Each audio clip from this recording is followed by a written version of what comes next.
খাদিজা জীবনে একটা ওয়াক্ত নামাজ পড়েনি, এক ওয়াক্ত নামাজ পড়েনি, একটা রোজা রাখেনি, জীবনে একদিনের জন্য পর্দায় থাকেনি। বলেন, তার পুরা জীবন আমি পড়ে দেখেছি, জীবনে কোনোদিন তিনি পর্দায় ছিলেন না, নামাজ পড়লেন না, রোজা রাখলেন না, হজ করলেন না, যাকাতও দেননি, পর্দায়ও নেই। অথচ আল্লাহ সালাম দিয়েছে, জান্নাতে ঘর বানিয়ে পাঠিয়েছে। ওই যে হামজা পাগলাটা মাঝে মধ্যে একটু কথা কয়া একটু উল্টা পাল্টা করে ফেলে। গত পরশুদিন বলছে খাদিজা জীবনে এক ওয়াক্ত নামাজও পড়েনি, একটা রোজাও রাখেনি, একটা সদকাও দেয়নি। বাংলাদেশের একটা আন্তর্জাতিক মিথ্যাবাদী আছে, আন্তর্জাতিক চাপাবাজ আছে, এটা ভারসাম্যহীন এক কাফেলা, এর নাম হলো আমির হামজা। সে বলতেছে খাদিজাতুল কুবরা রাদিয়াল্লাহু তাআলা আনহা জীবনে কোনোদিন নামাজ পড়ে নাই। এই যে সাইদাস কে লাগা নাউজুবিল্লাহ মুক্তাদা হয় না, এই নাউজুবিল্লাহ মুক্তাদা আসে না। উম্মুল মুমিনিন মা খাদিজাতুল কুবরা রাদিয়াল্লাহু তাআলা আনহার ব্যাপারে এই বিতর্কিত বক্তা মন গড়া কথা বলে মা খাদিজাতুল কুবরার ব্যাপারে এমন একটা বাজি উক্তি করেছেন, আল্লাহর কসম আমাদের কলিজা ফেটে চলছিল হয়ে গেছে। কিছুদিন আগে আমির হামজা এক জায়গায় ওয়াজ করছে যে মা খাদিজা এক ওয়াক্ত নামাজ পড়েনি, মা খাদিজা একটা রোজাও করেনি, মা খাদিজা একদিনও পর্দার মধ্যে ছিল না, মা খাদিজা হজও করেনি, একটা টাকা যাকাতও দেয়নি, তারপরও আল্লাহ তাআলা তাকে সালাম দিয়েছে, বেহেশতের মধ্যে আল্লাহ একটা ঘর বানিয়ে দিয়েছে। আসসালামু আলাইকুম ওয়া রাহমাতুল্লাহি ওয়া বারাকাতুহু। প্রিয় ভাই বোনেরা, আপনারা যারা ভিডিওতে ক্লিক করেছেন আশা করি সম্পূর্ণ ভিডিওটি দেখার চেষ্টা করবেন। বিষয়টি অতি গুরুত্বপূর্ণ। আমরা কয়েকদিন আগে 4-5 দিন আগে দেখলাম যে মুফতি আমির হামজা সাহেব মা খাদিজা সম্পর্কে এমন কিছু মন্তব্য করেছেন যে মা খাদিজা জীবনে এক ওয়াক্ত নামাজ পড়েনি, রোজা রাখেনি, হজ করেনি, যাকাত দেননি। তারপরে মা খাদিজাকে আল্লাহ রাব্বুল আলামিন জান্নাতের মধ্যে একটি গড় প্রস্তুত করে দিয়েছেন মা খাদিজার জন্য এবং জান্নাতের সার্টিফিকেট পেয়েছেন। যদি নামাজ না পড়ে মানুষ যদি জান্নাতের সার্টিফিকেট পায় তাহলে আমরা নামাজ কেন পড়বো, এ বিষয়ে যেন মনে প্রশ্ন জেগেছে। এবং আমির হামজার এই বক্তব্যটা দেওয়ার পর আলিম উলামাদের মধ্যে অনেক ধরনের প্রতিক্রিয়া সৃষ্টি হয়েছে। আজকে আমরা সেই সব প্রতিক্রিয়াগুলো শোনার চেষ্টা করব।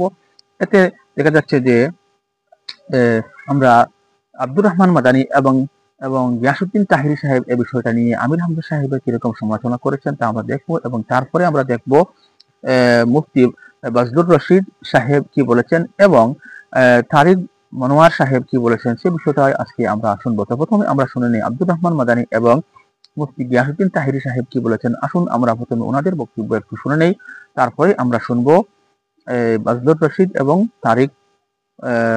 তারিক মনোয়ার সাহেবের বক্তব্য। আসুন আমরা তাদের বক্তব্য শুনি। এই কথা যেই ব্যক্তি বলতে পারে তার কি ঈমান আছে? এরপরে দেখেন নামাজ পড়ছি কি পড়ছে না।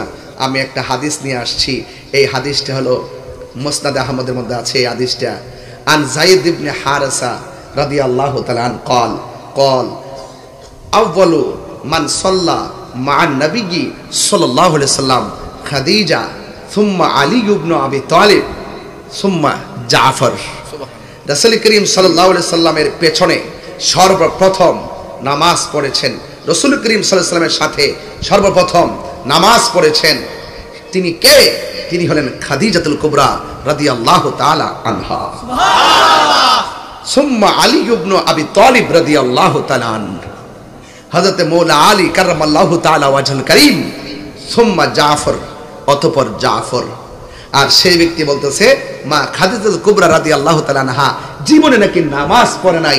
যে কাজ্জাব এই কথা বলতে পারে তাকে কি আন্তর্জাতিক চাপাবাজ, ফেসিবাদ এবং দালাল মৌলবী এবং মিথ্যাবাদী মৌলবী বলতে মাধবপুরবাসী কি কাউরে গণনা করে কথা বলবে? এরা ইসলাম ব্যবহার করে কথা বলে। কথা বলেন ঠিক কি না বলেন? এদের মুখে ইসলাম আছে, ভিতরে ইসলাম নাই। আমি বলবো অনতি বিলম্বে তওবা করার জন্য, আর ইন্টারিম গভর্নমেন্টকে বলবো আপাতত তার একটা জাদুঘরে রাখেন, মানুষের চিন্তা রাখুক যে এটা আন্তর্জাতিক মিথ্যাবাদী। ঠিক আছে, কথা বলেন ঠিক কি না বলেন? পাবনা ফিল আপ হয়েছে গা বাবা, না পাবনা তো নাই, এটা আমি খবর নিছি। তাহলে আওয়াজ করে কোন, আমরা সুন্নিরা 53 বছর এই দেশে প্রমাণ করছি, স্বাধীনতার পরে, আগে তো আসই, আমরা প্রমাণ করছি এই দেশে একমাত্র শান্তিপ্রিয় দল আহলুস সুন্নাত ওয়াল জামাত।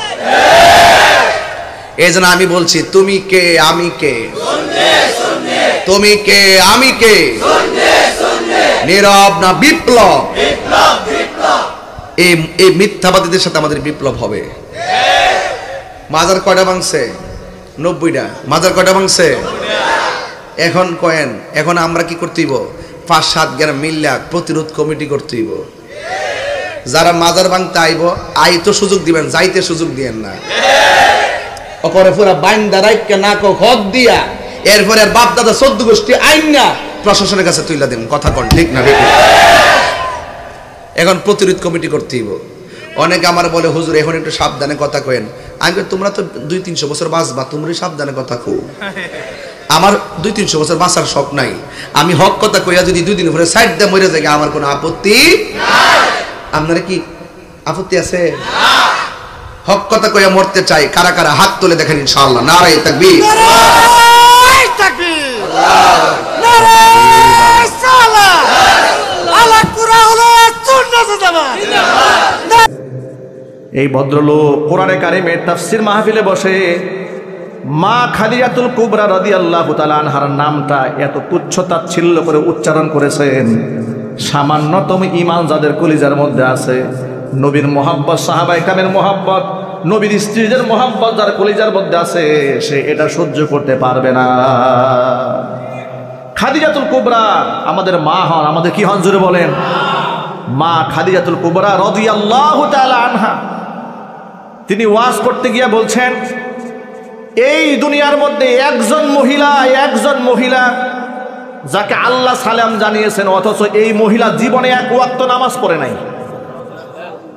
নাউজুবিল্লাহ, আসতে বলবেন নাকি? ভাষাটা শুনেন। এই মহিলা জীবনে 1 ওয়াক্ত নামাজ পড়ে নাই, 1 দিনের জন্য রোজা রাখে নাই, জীবনেও যাকাত দেয় নাই, জীবনেও হজ করে নাই, শুধুমাত্র স্বামীর খেদমত করছে। এই জন্য আল্লাহ পাক তাকে সালাম দিয়েছেন। নাউজুবিল্লাহি মিন যালিক। একজন আবার এই যে নামগুলা বলে, এই যে মহিলা বলেছে, একবার মা খাদিজার নামটা উচ্চারণ করেছে। উচ্চারণ করার সময় একটা বারের জন্য রাদিয়াল্লাহু তাআলা আনহাও বলল না, মা খাদিজাও বলল না, ডাইরেক্ট শুধু এটা বলল যে খাদিজাকে আল্লাহ সালাম জানাইছে। প্রিয় ভাইরা, এটা কি আমাদের কলিজার টুকরা, আমাদের নয়নমণি মা খাদিজাতুল কুবরা রাদিয়াল্লাহু তাআলা আনহার সাথে বিয়াদবি নয়? একটু জোরে বলেন না ভাই, বিয়াদবি নয়?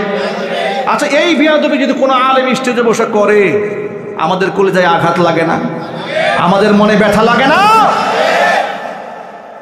আবার বলে, আমি তার সারা জীবন পড়েছি, তার জীবনী, পুরা জীবনী পড়ে দেখেছি, জীবনে 1 ওয়াক্ত নামাজ পড়ে নাই। অথচ আমার ভাইয়েরা, আমি আল্লাহর নামের শপথ করে বলি, এই বক্তা আবার শেষে বলেছে, ব্যাখ্যা করে বলেছে যে নামাজ কেমনে পড়বে, তার উপর তো নামাজ তখন ফরজ হয় নাই। কথা বুঝছেন? এটা কোনো কথা হইল? যদি যার উপর নামাজ ফরজ হয় নাই, তার কি বলা যায় জীবনে নামাজ পড়া নাই, জীবনে রোজা রাখা নাই বলা যায়? বরং কি বলতে হবে শোনেন। এই বক্তা বলেছে যে মা খাদিজাতুল কুবরা জীবনেও নাকি নামাজ পড়ে নাই। এখন আপনাদেরকে আমি 2-1টা ইতিহাস এবং হাদিসের গ্রন্থ থেকে 2-1টা বর্ণনা শোনাই। যে বক্তা বলেছে মা খাদিজাতুল কুবরা রাদিয়াল্লাহু তাআলা আনহা জীবনে নামাজ পড়ে নাই, ওর চাইতে মূর্খ বক্তা আসমানের নিচে জমিনের উপর আর নাই। মুস্তাদরাকে হাকিমের মধ্যে আছে, মুসনাদে আহমদের মধ্যে আছে, সিরাতে ইবনে হিশামের মধ্যে আছে। এই সমস্ত কিতাব তো এরা পড়ে নাই, না পড়ে আন্দাজে মুখে যা আসে তাই বলে মা খাদিজাতুল কুবরা রাদিয়াল্লাহু তাআলা আনহা। তার উপরে নামাজের ফরজিয়াতের বিধান আসার আগে নবীজি সাল্লাল্লাহু আলাইহি সাল্লামের সাথে জীবনের প্রথম 3 নামাজ আদায় করার সৌভাগ্য লাভ করেছিলেন। মুস্তাদরাকে হাকিমে এসছে, সিরাত ইবনে হিশামের মধ্যে সে আউয়ালু মান সাল্লা মা'আন নবী সাল্লাল্লাহু আলাইহি ওয়াসাল্লাম খাদিজা বিনতে খুয়াইলিদ। খাদিজা বিনতে খুয়াইলিদ তিনি হচ্ছেন সেই রমণী যিনি জীবনের প্রথম নবী মুহাম্মদ সাল্লাল্লাহু আলাইহি ওয়াসাল্লামের সাথে নামাজ আদায় করেছেন। আরো চিল্লা এখন আল্লাহু আকবার। একাধিক হাদিস পাওয়া যায় যে ফরজ নামাজের ফরজিয়াত আসার আগে নবী করিম সাল্লাল্লাহু আলাইহি ওয়াসাল্লাম তিনি নামাজ আদায় করতেন 2 ওয়াক্ত। কোনো কোনো বর্ণনার মধ্যে পাওয়া যায়, আবার কোনো কোনো বর্ণনার মধ্যে এসেছে যে হিনা জালাতিশ শামস, নবী করিম সাল্লাল্লাহু আলাইহি ওয়াসাল্লামকে সাহাবী বলেছেন আমি দেখেছি নবীজি সাল্লাল্লাহু আলাইহি ওয়াসাল্লাম দুপুরের সূর্য ঢলে যাওয়ার পরে তিনি নামাজ আদায় করেছেন। এমনকি সেই নামাজের সময় তার সাথে হযরত আলীও ছিলেন, তার সাথে উম্মুল মুমিনিন মা খাদিজাতুল কুবরা রাদিয়াল্লাহু তাআলা আনহাও ছিলেন। জোরে কোন আল্লাহু আকবার। এবার এই জাহেল বক্তা বলেছে জীবনে যাকাত দেয় নাই, জোরে কোন নাউজুবিল্লাহ। অথচ মা খাদিজাতুল কুবরা রাদিয়াল্লাহু তাআলা আনহা তার উপরে যাকাতের ফরজিয়াত আসার আগেই তো দুনিয়া থেকে তিনি চলে গেছেন। আল্লাহ নবী সাল্লাল্লাহু আলাইহি ওয়াসাল্লামের স্ত্রী যিনি এই পৃথিবীতে নবীজি সাল্লাল্লাহু আলাইহি ওয়াসাল্লামের জন্য জীবনের সমস্ত সম্পদ ব্যয় করে দিয়েছে। শিয়াবে আবি তালেবে যখন বন্দী ছিলেন, মা খাদিজাতুল কুবরা রাদিয়াল্লাহু তাআলা আনহা তার সম্পদ সাহাবীদের পিছনে ঢালতে ঢালতে অবস্থা এমন হয়েছে যে পাতা খেয়ে জীবন জীবিকা নির্বাহ করেছেন। আল্লাহু আকবার বলেন। তাহলে যেখানে নবী করিম সাল্লাল্লাহু আলাইহি ওয়াসাল্লামের পেছনে সম্পদ ব্যয় করে সব শেষ করে দিয়েছেন, যাকাতের হুকুম আসার আগেই তিনি মারা গেছেন, তাহলে বক্তব্য তো এমন হওয়া দরকার ছিল যে নামাজ ফরজ হওয়ার আগেই যিনি নামাজ পড়েছেন, যাকাত ফরজ হওয়ার আগে দুনিয়া থেকে চলে গেছেন, সব সম্পদ দান করেছেন, তার উপর নামাজ ফরজ হলে তিনি কত নামাজ পড়তেন? আল্লাহু আকবার বলেন। বক্তব্য তো এরকম হওয়া উচিত, ঠিক কিনা বলেন? যে নামাজ ফরজ হওয়ার আগেই যে নামাজ পড়েছেন, যাকাত ফরজ হওয়ার আগে, যাকাত তো মানুষ 2.5% দেয়, আর মা খাদিজা সব দিয়ে দিয়েছেন। আল্লাহু আকবার বলেন। মা খাদিজাতুল কুবরা যে রাসূলকে সম্পদ দিয়ে সহযোগিতা করেছেন, দলিল শুনেন। কোরআন মাজিদ আল্লাহ পাক বলেছেন ওয়া ওয়াজাদাকা দাল্লান ফাহাদা ওয়া ওয়াজাদাকা আইলান ফাআগনা। ও নবীজি, আপনাকে আমি পথের অনুসন্ধানকারী পেয়েছি, পরে আপনাকে পথ দেখিয়েছি। ওয়া ওয়াজাদাকা আইলান ফাআগনা, আপনাকে আমি দরিদ্র পেয়েছি, আপনাকে আমি ধনী বানিয়ে দিয়েছি।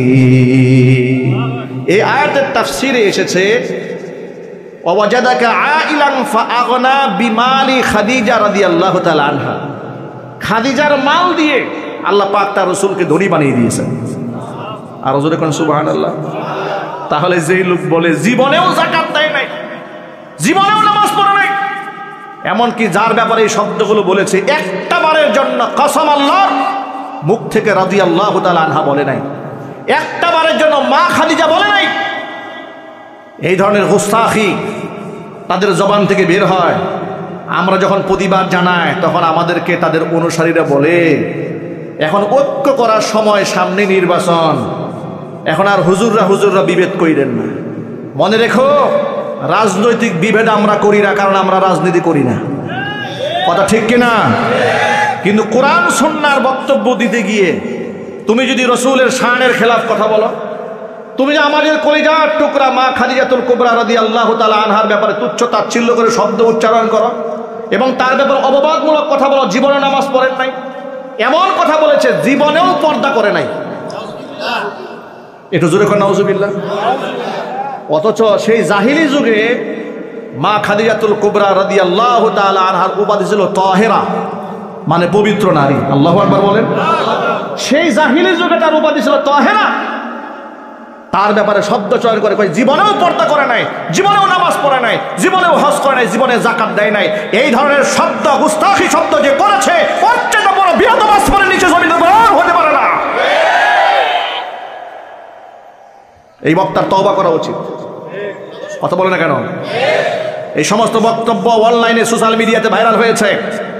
জাতির কাছে তওবা করা উচিত, ক্ষমা চাওয়া উচিত।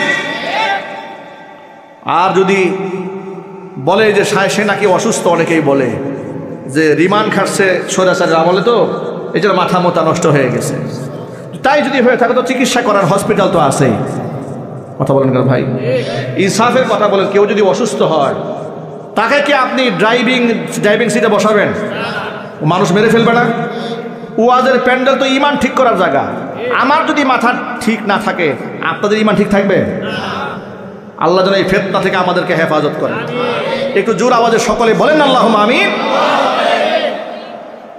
উম্মুল মুমিনিন মা খাদিজাতুল কুবরা রাদিয়াল্লাহু তাআলা আনহার শান আর মান কত বেশি শোনেন। এই যে হযরত আবু হুরায়রা রাদিয়াল্লাহু তাআলা আনহার কথা বলতেছিলাম, আনহুর কথা বলছিলাম। আবু হুরায়রা রাদিয়াল্লাহু তাআলা আনহু তিনি বলছেন, নবীজি সাল্লাল্লাহু আলাইহি সাল্লামের কাছে জিবরাইল আসলেন, এসে বললেন, ইয়া রাসূলুল্লাহ, আল্লাহ নবী সাল্লাল্লাহু আলাইহি সাল্লামকে ডেকে বলছেন, হে আল্লাহ রাসূল, এই তো আপনার কাছে খাদিজা এসে পড়েছে। ইদা আতাতকা, যখন আপনার কাছে সে চলে আসবে, ফাকরা আলাইহা সালাম মিন রাব্বিহা ওয়া মিন্নি ওয়া বাশশিরহা বিবাইতিন ফিল জান্নাতি মিন কাসাবিন লা সাখাবা ফিহি ওয়ালা নাসাবা আও কামা ক্বালা আলাইহিস সালাতু ওয়াস সালাম। আপনার স্ত্রী খাদিজা আসতেছে, আপনার কাছে এসেই পড়েছে। তার কাছে একটা পাত্র আছে, সেই পাত্রের মধ্যে কিছু খাবার পানিও আছে। যখন আপনার কাছে আসবে তখন আপনার স্ত্রী খাদিজাকে আপনি তার রব আল্লাহর পক্ষ থেকে এবং আমি জিব্রাইলের পক্ষ থেকে সালাম দিবেন। সুবহানাল্লাহ, জোরে বলতে পারেন নাই? কত বড় সম্মান আল্লাহ পাক মা খাদিজাকে দান করেছেন। সুবহানাল্লাহ। তাকে শুধুমাত্র আপনি সালামি দিবেন তা নয়, ওয়াবাশশিরহা বিবাইতিন ফিল জান্নাতি মিন কাসাবিন, মণি মুক্তা খচিত জান্নাতের একটা বালাখানার সুসংবাদ দেবেন। লা সাখাবা ফিহি ওয়ালা নাসাবা, যেখানে কোনো ক্লান্তি ক্লেশ থাকবে না, যে জায়গার মধ্যে কোনো শোরগোল চেঁচামেচি থাকবে না, এমন একটা জান্নাতের সুসংবাদ মা খাদিজাতুল কুবরা রাদিয়াল্লাহু তাআলা আনহাকে আল্লাহর পক্ষ থেকে দেওয়া হয়েছে। আমি আমার মা বোনদেরকে বলছি, মায়েরা বোনেরা, মা খাদিজাতুল কুবরা রাদিয়াল্লাহু তাআলা আনহাকে ফলো করেন। দেখলাম আমরা আব্দুর রহমান মাদানী এবং মুফতি গিয়াসউদ্দিন তাহিরি সাহেব কিরকম আমির হামজা সাহেবের সমালোচনা করেছেন। আর আমির হামজা সাহেবের এই বিষয়টা নিয়ে সমালোচনা করা ঠিকই রয়েছে। এবার আমরা দেখি এই বিষয় নিয়ে বজলুর রশিদ সাহেব এবং তারিক মনোয়ার সাহেব কি বলেন। আসুন আমরা তাদের বক্তব্য একটু শোনার চেষ্টা করি। ওই যে হামজা পাগলাটা মাঝে মধ্যে একটু কথা কয়া একটু উল্টাপাল্টা করে ফেলে। গত পরশুদিন বলছে খাদিজা জীবনে এক ওয়াক্ত নামাজও পড়েনি, একটা রোজাও রাখেনি, একটা সদকাও দেয়নি, হজও করেনি। তো মা খাদিজার সময় তো এগুলি ফরজই হয়নি, বুঝেন নাই? মা খাদিজাতুল কুবরা রাদিয়াল্লাহু আনহা যখন মারা গেছেন, ওনার মৃত্যুর অনেক পরে নামাজ ফরজ হয়েছে, অনেক পরে রোজা ফরজ হয়েছে, অনেক পরে যাকাত ফরজ হয়েছে। কিন্তু শুনতে কেমন লাগে? তো এইভাবে না বলাই ভালো। এইভাবে বললে হঠাৎ করে মানুষের মনে আঘাত লাগে, ঠিকটা বা ঠিক? বলে কি আমরা নামাজ পড়তে পড়তে জান শেষ, তাও হবে কি হবে না তার কোনো নিশ্চয়তা নাই। এ কয় নামাজ ছাড়াই দেখি মা খাদিজা জান্নাতে চলে যাচ্ছে। এখন মক্কায় যারা কালেমা পড়েছে, যেমন রাসূল সাল্লাল্লাহু আলাইহি ওয়াসাল্লাম নিজের ঘরের দিকে যাচ্ছেন, একটা ইহুদি রাসূলকে ডেকে নিলেন, শুনো আমার ছেলেটা মারা যাচ্ছে, তুমি একটু আসো। কি ভালোবাসতেন রাসূলকে। যারা কোরআনের দল করবে এরকম মানুষ তাদেরকে ভালোবাসবে, ঠিক না বা ঠিক? আপনাদের এই এলাকায় একজন মানুষ আছে, আমার দেখলেই শ্রদ্ধা করতে ইচ্ছা করে। বলুন তো ওনার নাম কি? দেখলেই মনে হয় জীবন্ত। কিছুদিন আগে আমির হামজা এক জায়গায় ওয়াজ করছে যে মা খাদিজা এক ওয়াক্ত নামাজ পড়েনি, মা খাদিজা একটা রোজাও করেনি, মা খাদিজা একদিনও পর্দার মধ্যে ছিল না, মা খাদিজা হজও করেনি, একটা টাকা যাকাতও দেয়নি, তারপরও আল্লাহ তাআলা তাকে সালাম দিয়েছে, বেহেশতের মধ্যে আল্লাহ একটা ঘর বানিয়ে দিছে। এইটা আমির হামজা বলার পরে ফেসবুকে সেই সমালোচনা। যারা জানে না তারা তো সমালোচনা করবেই। এখন কতগুলো ফেসবুক মুক্তি হচ্ছে, জোরে কোন কথা ঠিক কিনা? এখন এইটা দেখে কেড়ে খাদিজার শানে এরকম বেয়াদবিমূলক উচ্চারণ করলো। আসলে মা খাদিজা কখন মারা গেছে আপনারা তো জানা লাগবে। আল্লাহ রাসূল যে মেরাজ করেছেন, মেরাজ করার কিছুদিন আগে মা খাদিজা দুনিয়া থেকে বিদায় নিচ্ছে। তাহলে মা খাদিজা যখন বিদায় নিল তখন নবী নামাজই পায়নি, নামাজ পাইছে মেরাজের রজনীতে 5 ওয়াক্ত। তাহলে খাদিজা মারা গেল কখন? নামাজ পাওয়ার আগে যদি মারা যায় নামাজ কোথায় পড়বে? হিজরির 2য় সালে আল্লাহ তাআলা রোজা দিয়েছে। নবী মক্কা থেকে মদিনায় হিজরত করার 2 বছর পরে আল্লাহ রোজা ফরজ করেছে। এখন আপনারা বলেন, খাদিজা যখন মারা গেল তার কত বছর পরে? 3 বছর আর 2 বছর, 5 বছর পরে আল্লাহ রোজা দিল। তাহলে খাদিজা রোজা কোথায় করবে? জাকাত আইছে একই, রোজার বছরই জাকাত। তাহলে খাদিজা জাকাত কোথায় দিবে? হজ আইছে একেবারে হিজরতের 9ম বছরে হজ ফরজ। তাহলে খাদিজা হজ কোথায় পাবে? আপনার বলেন, খাদিজার সময় পর্দার কোনো আইনই ছিল না, তাহলে খাদিজা পর্দা কেমনে করবে? এইগুলো না বুঝে বক্তারও বলা দরকার, বিশ্লেষণ করে ব্যাখ্যা করে। বক্তা হয়তো পরে ব্যাখ্যা করেছে, কিন্তু ওই ব্যাখ্যা পর্যন্ত যায়নি, ওটা আবার ইউটিউবেররা কাটিং করে ছাড়ে দিয়েছে। দরকার কি করে ছাড়া দিয়েছে? কাটিং করে ছাড়া দিচ্ছে। আর জনগণ ওরে বাবা রে। তাহলে খাদিজা কি করে আল্লাহর সালাম পেল? কি করে আল্লাহ জান্নাতে একটা ঘর দিল? অবশ্যই মুসলমান হিসেবে আমাদের জানার অধিকার আছে। জোরে কোন আছে না নাই? রে মায়েরা যারা পর্দার অন্তরে আছেন, বলছি তো ওয়াজ শুনবার আইছেন, একটু মনোযোগ দিয়ে আজকে ওয়াজ শুনবেন। খাদিজাতুল কুবরা একটু মনোযোগ দিয়ে শুনবেন। নামাজ পড়ে নাই, রোজা করে নাই, হজ করে নাই, যাকাত দেয় নাই, তারপরে আল্লাহ থেকে সালাম দিয়েছে। আল্লাহ জান্নাতে তার একটা ঘর বানাইছে। একটাই মাত্র আমল তখন ছিল, সে আমলের নাম হলো জিকির করা। তাহলে দুনিয়াতে সর্বপ্রথম মুসলমানের যে আমল, উম্মতে মুহাম্মাদের আমলের নাম কি? সবাই কর না কেন? আজকে এই জিকিরের কথা বললে কবে হুজুর পীর সাহেব হলো নাকি রে? আমাদের বাংলাদেশে কিছু জাকের পার্টি আছে। জোরে কন কি পার্টি? এই জাকের পার্টির কারণেই তো জিকিরের বদনাম হচ্ছে। জাকের পার্টিকে জিকির কি সাইজ আপনারা জানেন না? আমার দয়াল বাবার দরবারেতে কেউ ফিরে না খালি হাতে।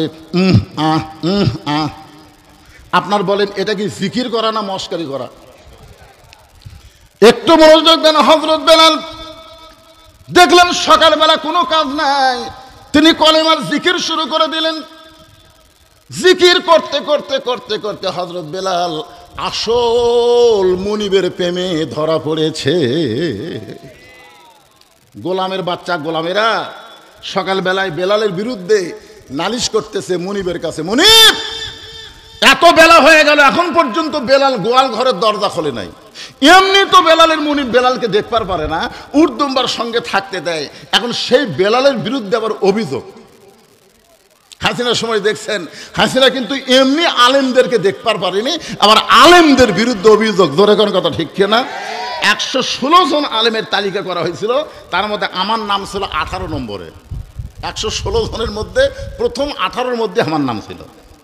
এই জন্য আপনাকে আব্দুল কুদ্দুস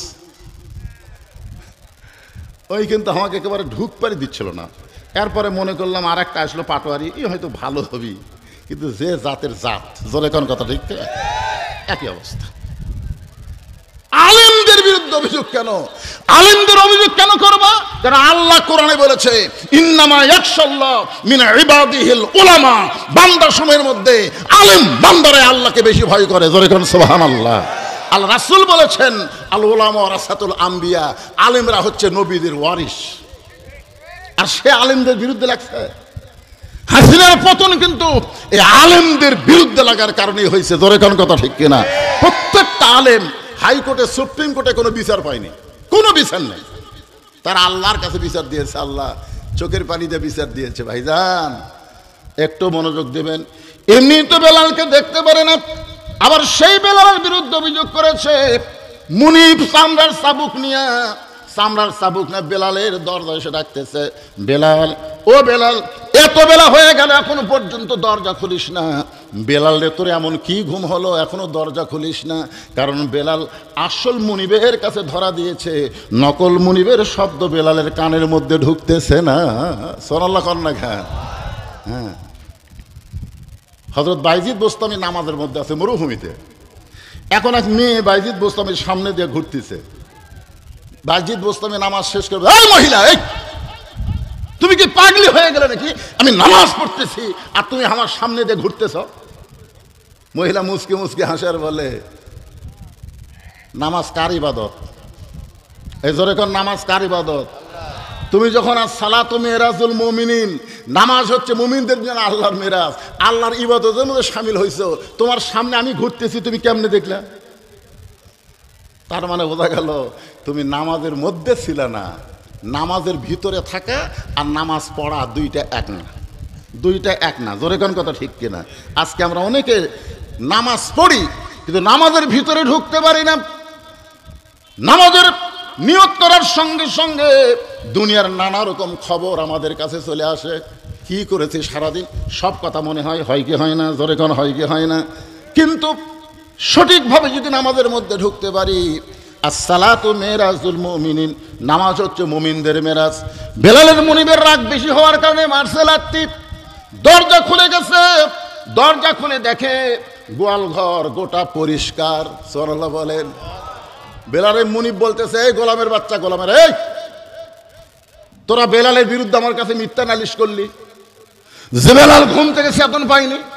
তোরা যখন চেতন পাস নাই, তখন বেলাল চেতন পাইয়া গোটা গোয়াল ঘর পরিষ্কার করেছে। জোরে খান সুবহানাল্লাহ। আসলে দেখেন, বেলালের মুনিব বেলালকে মারতে গিয়া বেলালের প্রশংসা করতেছে। আসলে বেলাল পরিষ্কার করছে, গোয়াল ঘর পরিষ্কার করেনি, কিন্তু ইমানের নূর দিয়া তার ভিতরের সমস্ত অন্ধকার পরিষ্কার করেছে। জোরে কার কথা ঠিক কিনা? বেলালের মুনিব ডাকতেছে গোয়াল ঘরে, রে বেলাল তুমি কোথায়? বেলাল ডাকতে ডাকতে গোয়াল ঘরের কোনায় গিয়ে দেখে বেলালের গোটা দেহ থর থর করে কাঁপতেছে। ইজা যুকিরাল্লাহু ওয়াজিলাত কুলুবুহুম, যখন কেউ আল্লাহর জিকির করে, এই জিকির করার কারণে তার অন্তরের মধ্যে তড়পড়ানি শুরু হয়ে যায়। সুবহানাল্লাহ বলেন। বেলাল জিকির করতেছে কার? আল্লাহ কি বলতেছেন? ইজা যুকিরাল্লাহু ওয়াজিলাত কুলুবুহুম, বেলালের অন্তরের মধ্যে তড়পড়ানি শুরু হয়েছে। বন্ধুগণ, দেখলাম তখন আমরা দেখলাম যে বদরুর রশিদ এবং তারিক মনোয়ার সাহেব কিরকম এই আপনার আমির হামজাকে উপদেশ দিলেন এবং কিরকম বক্তব্য রাখার প্রয়োজন রয়েছে সে বিষয়ে ওনারা বক্তব্য দিলেন। আসুন আবার আমরা দেখার চেষ্টা করবো যে আমির হামজা সাহেব ওই দিন আসলে কি বলেছিলেন সেই বিষয়টা আমরা একটু জেনে নেই, তারপরে আমরা একটু আলোচনা করবো। খাদিজাতুল কুবরা জীবনে এক ওয়াক্ত নামাজ পড়েনি, একটা রোজা রাখেনি, একবার যাকাতও দেয়নি, জীবনে একটা হজও করেনি, অথচ আল্লাহ নিজে জান্নাতে ঘর বানিয়ে তার জন্য পাঠিয়ে দিয়েছেন পৃথিবীতে একজন মহিলা যার জন্য জান্নাতে আল্লাহ ঘর বানিয়ে স্বয়ং সুসংবাদ পাঠিয়েছেন জিবরাইলকে দিয়ে। তার পুরা জীবন আমি পড়ে দেখেছি এইটাই। তিনি আর যাই করেছেন উনি পাননি, এগুলো নামাজ পাননি, রোজা পাননি, হজ পাননি, জাকাত পাননি, কারণ ইন্তেকালের পরে এই বিধানগুলো সব নাজিল হওয়া। এবারে একটা বিষয় পাওয়া গেছে, উনি স্বামীকে উদ্বুদ্ধ করতেন দিনের জন্য, নিজের যত সম্পদ ছিল সব স্বামীর জন্য তিনি উজাড় করে দিয়েছিলেন। সম্মানিত মা বোনেরা বলেন তো, পৃথিবীতে একটা ইবাদত করলেন না, শুধু স্বামী কেন্দ্রিক থাকার কারণে যদি আল্লাহ জান্নাতে ঘর বানিয়ে পাঠিয়ে দেয়। আর একজনের জীবনী পড়েছি, হযরতে আসিয়া। এই মহিলা তার স্বামীর অত্যাচারে অত্যাচারিত হওয়ার পরে দোয়া করেছিলেন, আল্লাহ তুমি আমার জন্য জান্নাতে একটা ঘর বানিয়ে দিও যেখানে বসে তোমারে দেখা যায়। এই মহিলার দোয়া কবুল করে আল্লাহ জান্নাতে একটা ঘর বানিয়েছেন, আর ওনার জন্য আল্লাহ নিজে জান্নাতে ঘর বানিয়ে পাঠিয়েছেন। দুইটাই স্বামী কেন্দ্রিক, একটা স্বামীর সেবায় আর একটা স্বামীর অত্যাচারে। এই জন্য আমরা চাই আপনি যখন বাইরে যাবে স্বামী, তখন আপনার লজ্জাস্থান সহ আপনার যা আছে পরিবারে, স্বামীর সন্তান, স্বামীর সম্পদ আপনি হেফাজত করে রাখবেন। স্বামী যদি দিনের কাজে, ইসলামের কাজে, মানবতার কাজে থাকে, তাকে আসিয়া খাদিজার মতো সাহায্য করবে।